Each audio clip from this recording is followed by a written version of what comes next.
All right, so we're with Clive and Jeremy from Baines. Why don't we start with, I guess you guys are really, really good at web design. We all know and love the work that you did at Trusted Places, at Blog Nation, TechCrunch.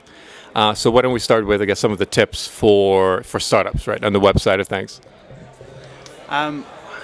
Tips. I guess one of the biggest tips would be to avoid the gratuitous use of Google Maps or Ajax or things that perhaps your site doesn't need, but just are part of the Web 2.0 bubble.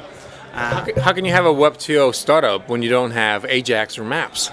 I think it's not that you shouldn't have Ajax or Maps, it's that you should have it if it's appropriate to your business and appropriate to your startup. And I think sometimes we see a little bit too much of throwing everything into the mix because it's within the Web 2.0 circle. And when we use things that technologies that really benefit the end user for a specific purpose, then you see a startup that emerges that's really interesting and has an engaging content and is useful. So I mean, I guess that kind of goes without saying. You shouldn't just throw in things just for the sake of it, right? Yeah. Just to be Web 2.0 compliant, quote unquote. Yes. Yeah. I think that it may sound really obvious, but I think it's a basic that's really important. That's one. Okay. What else? Okay, I think another is that one of the early decisions that startups have to make is, and probably the most important, is which technology platform that they choose to build their app on. And there's a lot of choices around that right now. You know, a lot of operating systems, frameworks, scripting languages, a lot of acronyms, and it can be quite challenging. But I think there's some fundamental principles that you need to think about. And those are reliability, so that your app is there when your users want to use it, robustness, so that their experience is good every time, and scalability, so that it can handle the growth in users that you're going to be aiming to achieve, and scalability in a way that is cost effective. You don't want to have to throw a lot of money at growing. And I think one of the interesting things about the wave of startups is how the large software companies have responded. For example, Microsoft are addressing the needs of startups with their latest release of the .NET framework and a number of free tools and services. Okay. Anything else the startups should know? I think another really good one. So no maps. Think about the platform. So maybe a third is sit down with someone who's not your friend and not a member of your family and has never heard of your website, and get them to have a look at it and sit them down and say, I'm not going to help you, I just want to watch what you do. Yeah. I think that's really important. Don't sort of feel the need to jump in there as soon as they have the first problem.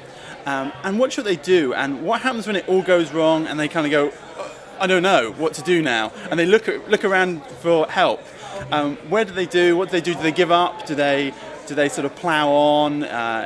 You know, what happens there? And I think that you can learn a lot from a first sign-up process or an upgrade process, or first user experience, just by watching people's reactions. That's a very good point. Okay, so we got to no maps. Thinking about the platform, of course, the usability, which I imagine must be one of your favorite topics. What else? I think another thing to think about is how you extend the reach of your application. So the days are gone where the web browser is the beginning and the end of your user's experience with your application. Right. Now there's a lot of other channels, for example, mobile, gadgets, widgets, and Facebook applications. And you need to really think, though, when you're looking at those options, which of those best benefit your application and your user. For example, iPhone apps. It's very cool to build those at the moment, but the actual number of users of iPhone apps is quite low. So it can be great from a marketing PR perspective, but it's not going to reach many people. Whereas designing an interface for your traditional Nokia is less glamorous, but you're going to reach a lot of people. Yeah. I think that goes back to the first point where you said, there's no point putting in something just for the sake of it. Right, it might be cool to put in a map, or it might be cool to have an iPhone app, right? But are 99% of the users really going to use it, right? Is it going to be of any benefit? So, okay. And the last tip? Last tip, number 5. I think probably plain English is a really good tip. That's a good start, yeah. If you've got a tab and it's all about teams, call it team. Use words that make sense, that people are used to hearing in their everyday life. Don't come up with flashy words because you think it's good branding to call team something else. And on your homepage of your site, have one sentence that sums up your site really clearly, simply, so that people get the idea. And then maybe underneath that, one paragraph that goes into a little more depth as to exactly what it is you've said in the first paragraph, but just kind of giving people that gentle push, and now you need to sign up and experience it.